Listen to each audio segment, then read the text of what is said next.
बातें, ये सब कुछ एक लंबे अरसे से लोगों के दरमियान एक प्रसरार कहानी बन चुका था। कहते हैं कि ये हवेली एक वक्त में आबाद थी, लेकिन अब यहाँ का हर कोना, हर दीवार खामोश है, जैसे यहाँ वक्त रुका हुआ हो। गांव वाले कभी भी यहाँ नहीं आना चाहते हैं, क्योंकि वो कहते हैं कि यहाँ कुछ ऐसा है जिसे इंसान समझ नहीं सकता। अस्सलाम वालेकुम। मैं हूं अली और मैं यहाँ हूँ इस गांव की पुरअसरार हवेली के बारे में कुछ हकीकत मालूम करने के लिए। मुझे मालूम है कि लोग इस हवेली के बारे में बहुत कुछ कहते हैं, लेकिन मैं खुद जानना चाहता हूँ कि आखिर यहाँ क्या है। लोग यहाँ नहीं आना चाहते, लेकिन आज मैं यहाँ हूँ और मैं इस हवेली की हकीकत आपको दिखाऊंगा। अली ने फैसला किया था कि वो इस हवेली की हकीकत को बेनकाब करेगा, लेकिन इसके दिमाग में कोई ना कोई खौफ था जो इसे मुसलसल परेशान करता था। जैसे ही अली हवेली के अंदर कदम रखता है, वहां की खामोशी उसे गहरा एहसास दिलाती है कि कुछ तो है जो यहाँ छिप रहा है। ये क्या है? सब कुछ इतना पुराना और अजीब लग रहा है। क्या ये वाकई सिर्फ एक मामूली हवेली है, या यहाँ कुछ ऐसा है जो मैं नहीं समझ पा रहा? यकीनन कुछ तो है, कुछ ऐसा जो मुझे दिखाने का इंतजार कर रहा है। अली ने हवेली के मुख्तलिफ कमरे देखे, लेकिन जो चीज उसको सबसे ज्यादा परेशान कर रही थी, वो पुरानी तस्वीरें थीं जो दीवारों पर लगी हुई थीं।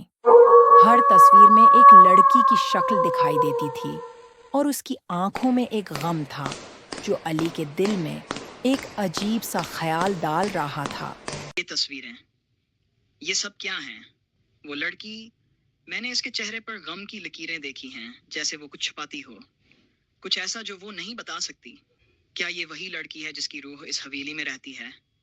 क्या ये सब कुछ सिर्फ एक इत्तेफाक है, या फिर कुछ और? ये आवाज, मैं यहाँ अकेला हूँ। क्या क्या यहाँ कोई और है? मुझे अकेला छोड़ दो। अली की हालत बिगड़ने लगी। हर तरफ सन्नाटा और गहरा अंधेरा था और उसके दिमाग में खौफ की लहर दौड़ रही थी। फिर अचानक वो दरवाज़ा खुलता है और अली देखता है कि एक पुरानी औरत की रूह इसके सामने खड़ी है। ये क्या? ये औरत, ये रूह है। इसकी आंखों में इतना गम है जैसे वो हमेशा से यहाँ रखी हुई हो, और ये मेरी तरफ बढ़ रही है। मुझे फौरन यहाँ से जाना होगा। ये वो रूह थी जिसके बारे में गांव वाले बात करते थे। पुरानी हवेली की रूह, जिसका गम इसकी मौत के बाद भी यहाँ जिंदा था। अली को अब ये एहसास होने लगा था कि वो इस हवेली की हकीकत से जितना भी बचने की कोशिश करेगा, वो इतना ही इसमें फंसेगा। ये हवेली मेरी है, मुझे ये जगह कभी नहीं छोड़नी आई, और तुम भी यहाँ से कभी नहीं जाओगे। ये औरत क्या कह रही है? मुझे कहा जा रहा है कि मैं यहाँ फंस जाऊंगा। नहीं नहीं, मैं नहीं रुक सकता। अली की हालत अब बदतर हो रही थी। वो जितना भी भागने की कोशिश करता, इतना ही वो हवेली के अंदर फंस जाता। अब वो ये समझ चुका था कि यहाँ कुछ ऐसा है जो उसे जाने नहीं दे रहा। मैं नहीं निकल सकता। ये क्या हो रहा है? क्यों मुझे ये सब महसूस हो रहा है? ये सब कुछ मेरे साथ हो रहा है। वो औरत, वो रूह, मैं इसका हिस्सा बन चुका हूँ। अली की आंखों में वही गम आ गया था जो उसने वो औरत की आंखों में देखा था। वो हवेली का हिस्सा बन चुका था और उसके बाद कोई भी इस हवेली से बच नहीं पाता। मैं यहाँ फंस चुका हूँ।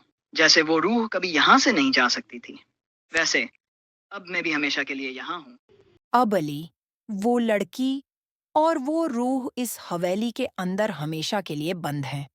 ये हवेली एक और रूह का शिकार कर चुकी थी और ये कहानी कभी खत्म नहीं होती। ये थी पुरानी हवेली की हकीकत, जिसे किसी ने नहीं समझा था। याद रखें, बाज राज कभी नहीं खुलते और बाज हवेलियां हमेशा रूहों का शिकार करती रहती हैं।